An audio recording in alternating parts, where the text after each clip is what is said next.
wala tayo masyado ngayong ganap kasi nga, medyo tawag nun, medyo tahimik ngayon ang paligid. So, nandito ako sa open field. Ito yung bakanteng lote dito na hindi pa natatuyuan ng mga bahay pero pasok pa rin 'to sa subdivision Kuno kung saan kami nakatira, subdivision Kuno. So, ayan dito ako tuwing umaga and then kapag hindi umuulan siyempre, pero 'pag umuulan hindi ako dito pumupunta. Dito kasi pakiramdam ko pagbuga ako ng apoy, tiyaring hindi nakakapag-inhale, exhale ako, kumbaga nakakapag-isip ako kasi dito medyo tahimik kapag mga ganitong oras. So, tuwing umaga, dinadala ko dito si Karina, yung alaga kong aso, pinapatakbo-takbo ko, tapos syempre dito ko siya pinapadumi habang wala pa bang bahay kasi nga syempre alam nyo na medyo mga strict at mga maarte yung kapitbahay natin dito. Kung may mga alaga talaga kayong aso, kailangan responsable kayo. So, ayan, kung nakita nyo may dumaan na tao, sila yung mga gumagawa ngayon, yung mga nagbubutas ng mga palipaligid kasi nga, dito sa lugar na 'to, wala pang alam niyo yung mga sari-sariling metro ng Nawasa, hindi katulad sa kabila doon kanila nanay na mayroon ng metro ng Nawasa. Dito naka-mother meter lahat. Kumbaga, ang isang metro naka-sub-meter lang kayong lahat. So, kung may tagas sa puno, damay kayong lahat. Parang ganito 'yan. So, ayan, habang iniintay ko dito yung aso ko na matapos siyang gumala-gala diyan, magdumi, mag-exercise.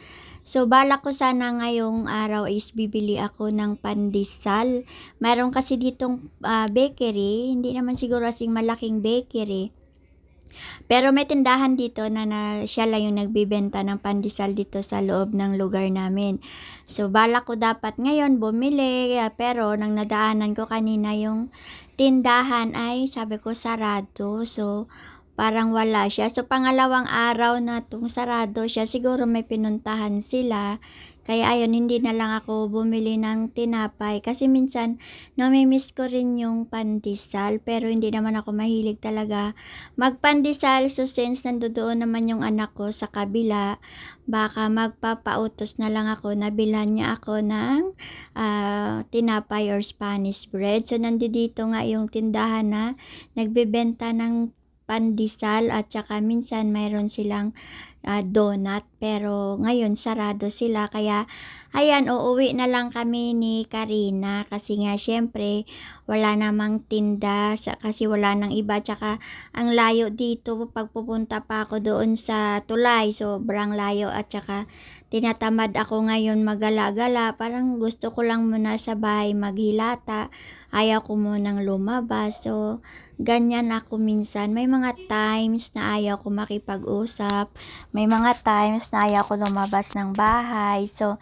bagay hindi pa naman ako matanda, pero parang ayaw ko lang ng minsan kapag may mga inaasikaso ako o may bagay akong dapat ayusin, ayaw kong makikipag-usap, ayaw ko munang makipag-encounter sa ibang tao kasi naguguluhan ako kasi 'di ba syempre madami silang isa-suggest, so out of focus ako. So, ang ginagawa ko minsan kukulong ako sa bahay hanggang sa masolusyunan ko yung mga dapat kong solusyonan. Kasi kapag nasa labas ako syempre may marinig ako, may isa-suggest sila, so nawawala ako sa mga focus ko sa buhay. So, yung ginagawa ko, nagsasara ako ng pinto, bintana, tapos ayun, nagiging busy-busy ako sa loob ng bahay. So, ayan, uuwi na kami nito, tsaka ito nga pala yung palibot namin. So, ayan, itong bahay na to dati is 28,000 lang ngayon, pero nasa 40,000 na yung rent ng orange house na yan. So, ganito lang yung palibot natin dito. Alam ko lagi nyo tong nakikita sa mga previous videos ko, pero syempre, kumbaga minsan wala akong nagagawa since hindi pa naman ako nakakalayas, nakakalipat, Alam nyo na, malay nyo isang araw, wala ako dito, lumipat ako sa planet Jupiter. So, diba, syempre at least kahit papano, mayroon ako ditong memories sa lugar na to. So, ayan, nag-aantay din ako ng basura ngayon dahil marami na rin kaming basura. At alam nyo, mula nagkaroon ng Jollibee dyan sa labas, 3 to 5 minutes away para galing dito. Hindi pa ako nakakapunta kung kailan sobrang lapit na ng Jollibee dyan. Kasi natatakot ako, ayoko munang gumastos. So, syempre ganito yung lugar namin, madaming mga kasagingan at syempre madaming bakanting lote, water lily at kung ano-ano pa. So, ayan, kung nakikita nyo, nakababad yung labahan ko kasi nga maglalaba ako ngayon pero bigla naman nawala yung tubig kasi kala ko 10:00 pa ng umaga pero napaaga yata sila ngayon ng tawag ng paaga sila ng hukay.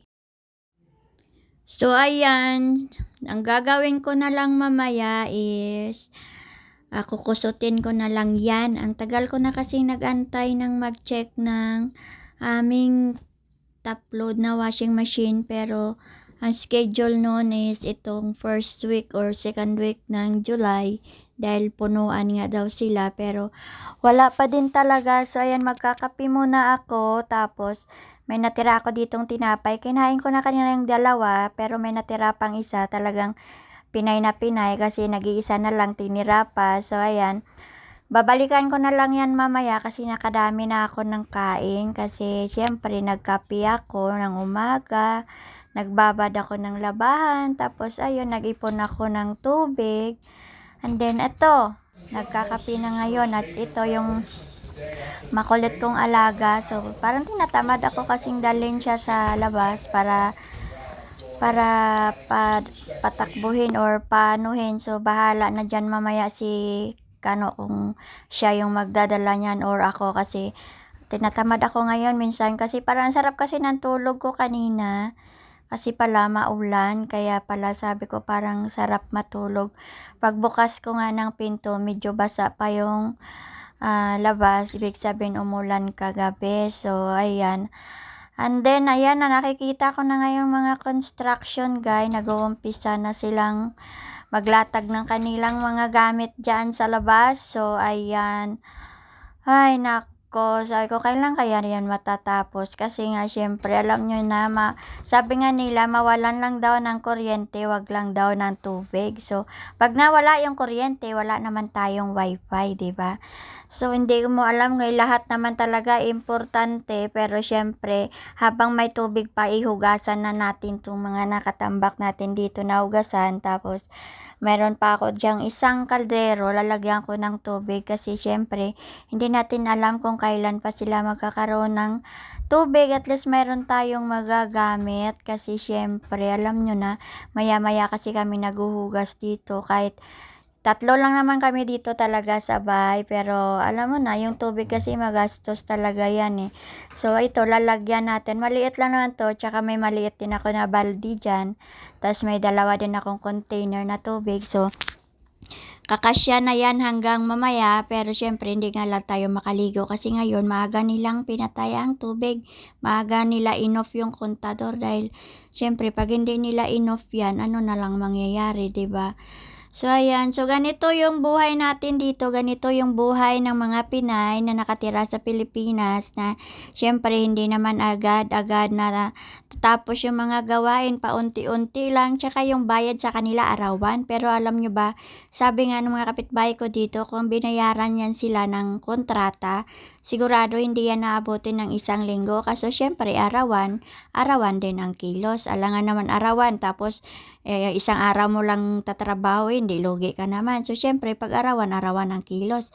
Pag kontrata, syempre, bilisan ang kilos para makuha agad yung bayad. So, ganyan lang kasimple. So, ayan nga, pahina na ng pahina yung tubig kasi syempre, ino-off na siguro nila dyan sa labas. So, tamang-tama lang tumapuno yung isang kaldero ko. So, kahit papano may panghugas kami dito ng mga baso-baso. Tsaka, mamaya, mayroon naman tayong doong 2 container.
Noisy, noisy ha.